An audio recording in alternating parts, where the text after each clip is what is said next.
अग्रे पश्यामि तेजो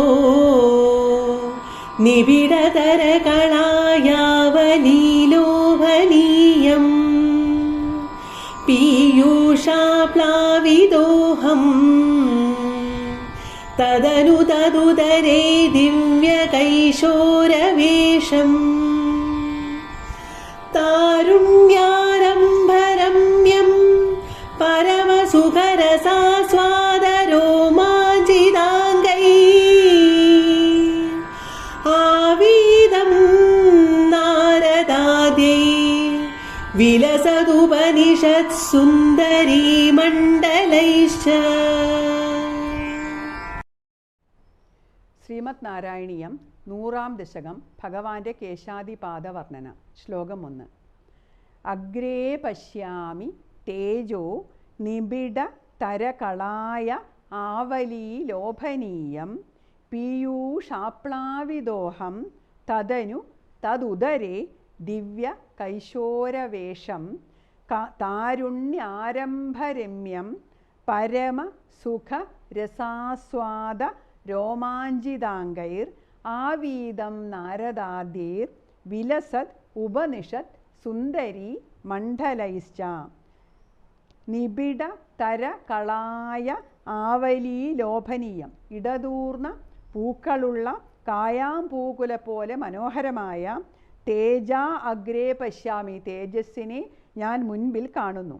തദനു, തുടർന്ന് പീയൂഷാപ്ലാവിത, അമൃതത്തിൽ മുഴുകിയവനായ അല്ലെങ്കിൽ ആനന്ദാമൃതമഗ്നായി തീർന്ന അഹം, ഞാൻ തതുദരേ, അതിൻ്റെ ഉദരത്തിൽ, അല്ലെങ്കിൽ അതിനുള്ളിൽ താരുണ്യാരംഭരമ്യം, താരുണ്യത്തിൻ്റെ ആരംഭം കൊണ്ട് മനോരഞ്ജകമായും പരമസുഖ രസ ആസ്വാദ രോമാഞ്ചിത അംഗേ, പരമമായ സുഖരസത്തിൻ്റെ ആസ്വാദനം കൊണ്ട് രോമാഞ്ചിതങ്ങളായ അംഗങ്ങളുള്ളവരായ നാരദാദ്യേ, നാരദൻ തുടങ്ങിയവരാലും വിലസത് ഉപനിഷത് സുന്ദരീ മണ്ഡലൈശ്ച, പ്രകാശിക്കുന്ന ഉപനിഷത്തുകളാകുന്ന സുന്ദരിമാരുടെ മണ്ഡലത്താലും ആവീതം ചുറ്റപ്പെട്ടവനായുമുള്ള ദിവ്യ കൈശോരവേഷം, ദിവ്യമായ കിശോരവേഷത്തെയും പശ്യാമി, ഞാൻ കാണുന്നു. ഗുരുവായൂരപ്പൻ്റെ തിരുമുമ്പിൽ ഭജനമിരുന്ന് 1000-ലേറെ ശ്ലോകപുഷ്പങ്ങൾ കൊണ്ട് ഭഗവാനെ അർച്ചിച്ചിട്ട് ഭാഗവത സംഗ്രഹം കീർത്തനം ചെയ്ത മേൽപ്പത്തൂരിന് ഉണ്ണിക്കണ്ണൻ്റെ ദർശനഭാഗ്യം ലഭിക്കുന്നു. തൻ്റെ മുൻപിൽ തെളിഞ്ഞ ഭഗവത് രൂപം തൻ്റെ അനുവാചകരുടെ മനസ്സിലും തെളിഞ്ഞു പ്രകാശിക്കണമെന്ന കാരുണ്യസാന്ദ്രമായ അനുഗ്രഹ ബുദ്ധിയോടെ ആചാര്യൻ ആ ദൃശ്യം അതീവ ഹൃദ്യവും സംഗീതാത്മകവും മന്ത്രാക്ഷര ഖടിതവുമായ ശ്ലോകങ്ങളാൽ ഇവിടെ അവതരിപ്പിക്കുന്നു. ഗുരുവായൂരമ്പലത്തിൻ്റെ ശ്രീകോവിലിനുള്ളൊരു നീലപ്രകാശമാണ് മഹാകവി ആദ്യമായി കാണുന്നത്. ആ കാഴ്ച അദ്ദേഹത്തെ അമൃത സമുദ്രത്തിൽ ആമഞ്ജനം ചെയ്യിച്ചു. താൻ അറിയാതെ തന്നെ അദ്ദേഹം നമ്മോട് പറയുന്നു, അഗ്രേ പശ്യാമി, ഞാനിതാ മുൻപിൽ കാണുന്നു. ഇടതൂർന്ന കായാമ്പൂക്കളുടെ പ്രകാശം പോലെ ശ്യാമദീപ്തമായൊരു പ്രകാശം. ആ പ്രകാശം വർണ്ണിക്കാനാകാത്ത വിധം സുന്ദരമാണ്. അതിൻ്റെ ദർശനം എന്നെ അമൃത സമുദ്രത്തിൽ ആറാടിക്കുന്നു. ആനന്ദഹർഷത്തോടെ ആ നീലപ്രകാശത്തെ കണ്ണെടുക്കാനാകാതെ നോക്കി മുഗ്ധനായി നിൽക്കുന്ന ആചാര്യൻ അതിനുള്ളൊരു കിശോര ദിവ്യരൂപം കാണുന്നു. യൗവനത്തിൻ്റെ തുടക്കത്തിലെത്തിയ ഒരു ബാലരൂപമാണ് ആ പ്രകാശത്തിനുള്ളിൽ തെളിഞ്ഞത്. ആ രൂപത്തിന് ചുറ്റുമായിട്ട് മറ്റു ചില ദിവ്യരൂപങ്ങളും കൂടി അദ്ദേഹം കാണുന്നു. തൻ്റെ അതിവിപുലമായ പുരാണേതിഹാസ പരിചയം കൊണ്ട് അവരെ തിരിച്ചറിയാൻ അദ്ദേഹത്തിന് കഴിയുന്നു.